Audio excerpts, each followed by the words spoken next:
안녕하세요, 여러분. 쭈나 오빠입니다. 제가 최근에 푹 빠진 음식이 하나 있습니다. 그건 바로 라멘인데요.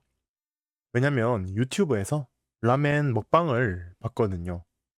그때 라멘이 너무 맛있어 보여서 친구들한테 계속 라멘 얘기를 했더니 한 친구가 맛있는 라멘집을 추천해줬어요. 마침 그 라멘집이 제가 일하는 곳 근처에 있어서 먹어봤는데 정말 맛있었어요. 제가 시켜본 메뉴는 츠케맨이라는 라멘이었는데 이건 우리가 알고 있는 일반적인 라멘과는 달랐어요. 왜냐면 보통 라멘은 국물 안에 면이 있잖아요. 그런데 이 츠케맨은 면을 따로 주고 국물도 따로 줘요. 그래서 면을 국물에 찍어 먹는 특이한 라멘이었어요. 그래서 국물이 일반적인 라멘 국물과는 다르게 엄청나게 걸쭉해요. 큰 기대를 안 하고 먹어서 그런지 정말 맛있었어요. 이때부터 라멘에 푹 빠져서 집에서도 라멘 유튜브를 찾아보고 네이버에서 라멘 맛집을 찾아보기 시작했죠.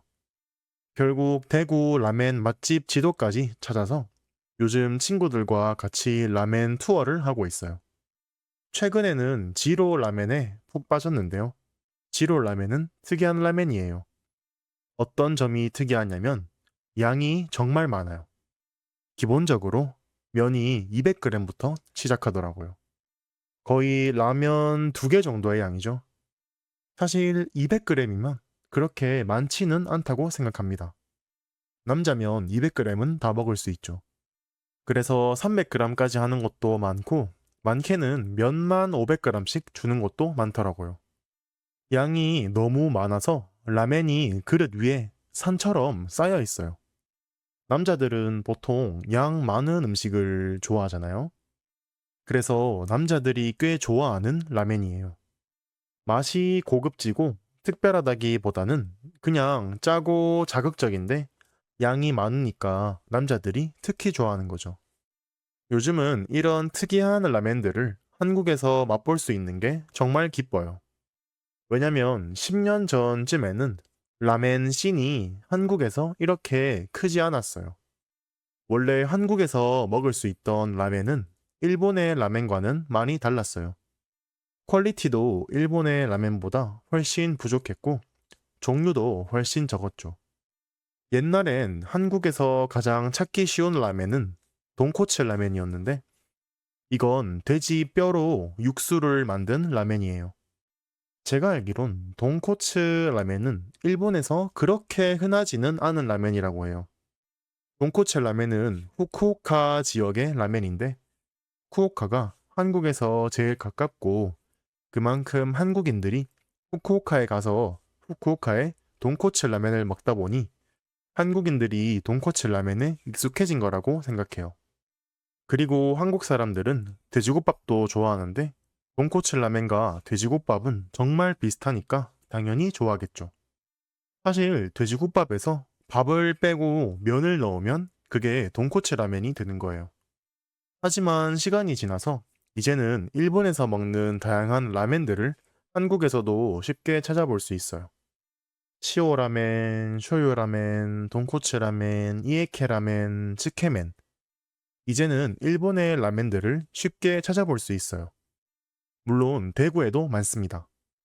대구의 가장 큰 번화가인 동성로에만 라멘집이 10개가 넘게 있어요.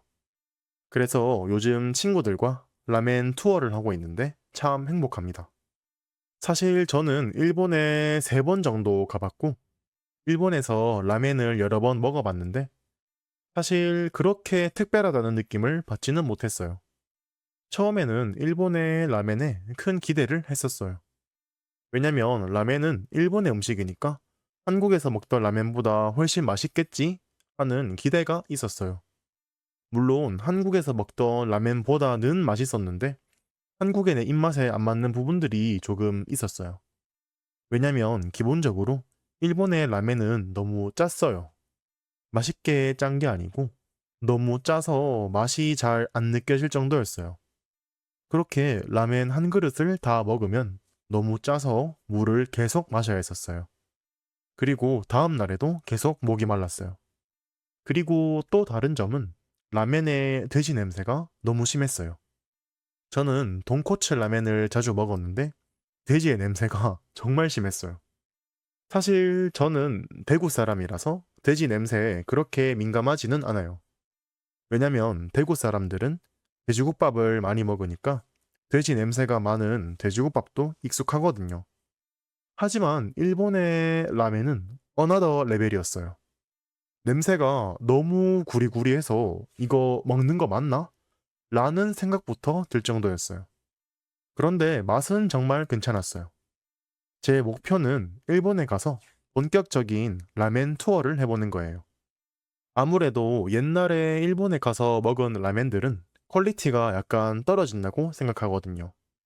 그때 먹은 라멘들은 동네 라멘집이나 그냥 프랜차이즈 라멘이어서 퀄리티가 그렇게 뛰어나지는 않았었어요.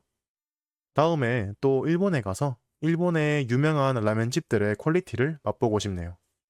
그리고 한국과 일본 말고도 이탈리아에서도 라멘을 먹어봤는데 이탈리아에서의 라멘은 꽤나 실망스러웠었어요. 왜냐면 일본 식당에서 라멘을 시키면 라멘이 안 나와요. 라멘을 시켰는데 이상한 중국 면 요리가 나왔어요. 셰프들도 다 중국인이었고요. 정확히 어떤 요리인지는 모르겠는데 라멘 맛은 전혀 아니었고 중국 음식의 맛이 났었어요. 그리고 퀄리티도 그렇게 좋지는 않았었고요. 그게 왜 라멘인지 모르겠고 이탈리아 사람들은 그걸 진짜 라멘이라고 생각할지도 궁금해요. 아무튼 이탈리아에서 라멘은 먹지 마시고 파스타랑 피자 같은 진짜 이탈리아 음식들을 많이 먹는 걸 추천드릴게요. 마지막으로 저는 항상 궁금한 점이 하나 있었어요. 한국의 라면과 일본의 라멘은 이름이 비슷한데 왜 이렇게 비슷할까요? 사실 라멘과 라면은 같은 음식에서 시작했다고 해요. 바로 중국의 남면이라고 하는 음식인데요. 중국어로 읽으면 라미엔입니다. 이제 왜 이름이 비슷한지 이해가 되죠? 납은 당기다 라는 뜻인데 밀가루를 당겨서 만든 면이라는 뜻이에요. 이 라미엔이라는 요리가 일본으로 넘어가서 라멘이 된 거예요.